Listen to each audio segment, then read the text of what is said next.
For well-known reasons, these past few years have been exceptionally challenging for Huawei's mobile division. Due to severe supply chain difficulties, many products couldn't be manufactured, resulting in significant shortages. The premium Mate series from Huawei was unfortunately paused, leaving the central stage, and various Chinese smartphone brands found themselves trapped in innovation dilemmas. Up to now, no brand has exhibited innovative prowess quite like the Huawei Mate series, to the extent that the demand from consumers for the Huawei Mate series has never waned. When Richard Yu proclaimed during last year's Mate 50 series launch event, "Only Mate can surpass Mate," it ignited a resurgence in everyone's spirits. Of course, this atmosphere wasn't artificially crafted but was a moment that had been eagerly awaited. Over the past few years, the Huawei Mate series went from debuting the world's most powerful chip, to lagging an entire generation behind its contemporaries in performance, from being among the top 3 in global sales to slipping down to the others category on charts. Climbing up requires perseverance, descending takes courage. Despite facing blows from all directions, Huawei's confidence remains unshaken. In the Mate 50 series unveiled last year, technologies like Quantum Glass, Beta satellite communication, and HarmonyOS were showcased. Even under pressure, Huawei managed to offer world-leading technology, capturing the attention of global consumers. Recently, a documentary by China Central Television recounted the 10-year journey of the Huawei Mate series, shedding light on the untold story behind the birth of the Mate 50 series in such challenging circumstances. Through this, we come to understand why only Mate can surpass Mate.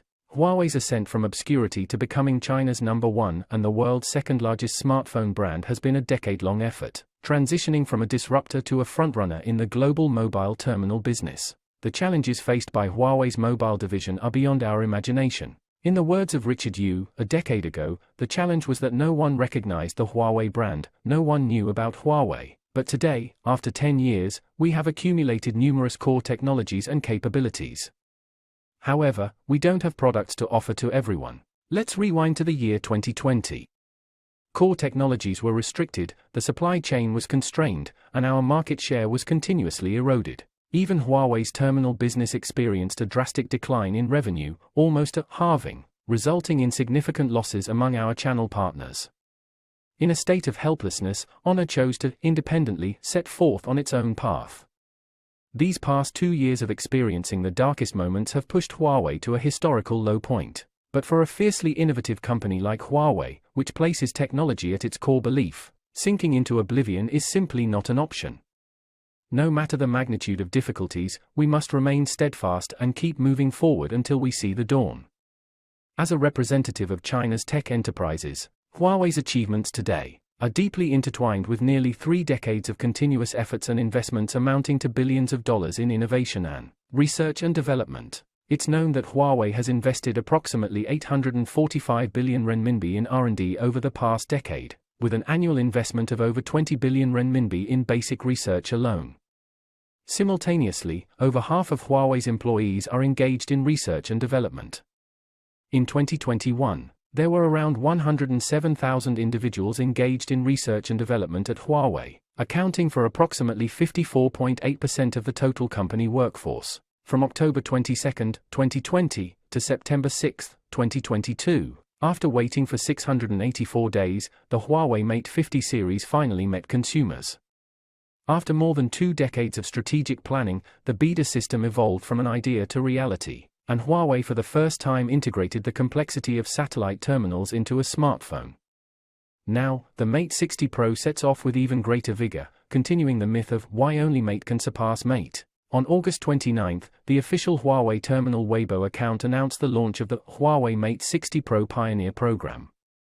At 12:08 p.m., the Huawei Mate 60 Pro was made available on the official store, with the 12GB plus 512GB version priced at 6,999 renminbi. Being Huawei's flagship model for the pre-release sales strategy, the Mate 60 Pro exhibits sincerity in both price and specifications. It's noteworthy that the Mate 60 Pro comes in 4 colors: Elegant River Cyan, White Sand Silver, Southern Glutinous Purple, and Elegant Elegance Black. Even more exciting, the Mate 60 Pro is powered by the brand new Kirin 9000S chip, supporting 5G networks. With this thrilling debut, Huawei seems to be ready to welcome the next moment of triumph. The Mate 60 Pro didn't adopt the anticipated notch design but rather features a punch-hole display. At the top center of the screen, there's a hole designed, which, according to specifications, likely houses a sensor, a 3D TOF lens, and a front-facing camera. The approach taken is completely different from that of the iPhone 14 Pro. Official specifications reveal that the Mate 60 Pro supports both 3D facial unlocking and under-display fingerprint unlocking. The overall solution aligns with the under-display fingerprint variant of the Mate 30 Pro from previous years.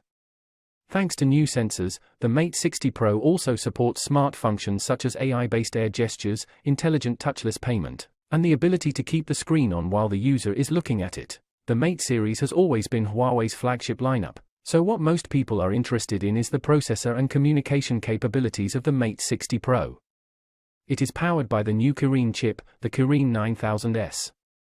The chip's clock frequency ranges from 418 MHz to 2.15 GHz, with the highest clock frequency of the big core likely being 2.15 GHz. The GPU is Huawei's proprietary Mali G910, and the manufacturing process is indicated as 5 nanometers. The foundry responsible for manufacturing this chip is yet to be confirmed. Based on analysis, it's possible that the 9000S isn't actually on a 5 nanometers process but rather on SMIC's N+2 process. The camera module maintains the ring arrangement, with 3 lenses, a wide-angle, ultra-wide-angle, and periscopic telephoto lens. It includes a 50MP primary lens with optical image stabilization, a 12MP ultra-wide-angle lens, and a 48MP periscopic lens. The primary lens continues the acclaimed variable aperture design from the previous generation. For the display, the Huawei Mate 60 Pro features a 6.82-inch OLED panel. According to leaked information, this OLED panel is from BOE and has a peak brightness of 2000 nits, along with support for high-frequency PWM dimming. Regarding the external features, the Mate 60 Pro incorporates the new Kuanping Glass 2.0. Compared to the Mate 50 Pro, it offers higher hardness and improved drop resistance. The battery capacity has been increased to 5000 mAh, with wired fast charging upgraded to 88W and wireless fast charging improved to 50W. It also supports 20W reverse wireless charging. However, in the fan community, besides the question, does it have 5G? The next most pressing concern about the Huawei Mate 60 series is none other than satellite phone.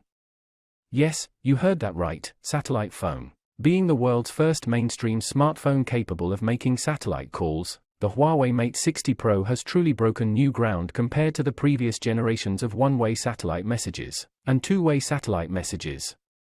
It is equipped with a satellite communication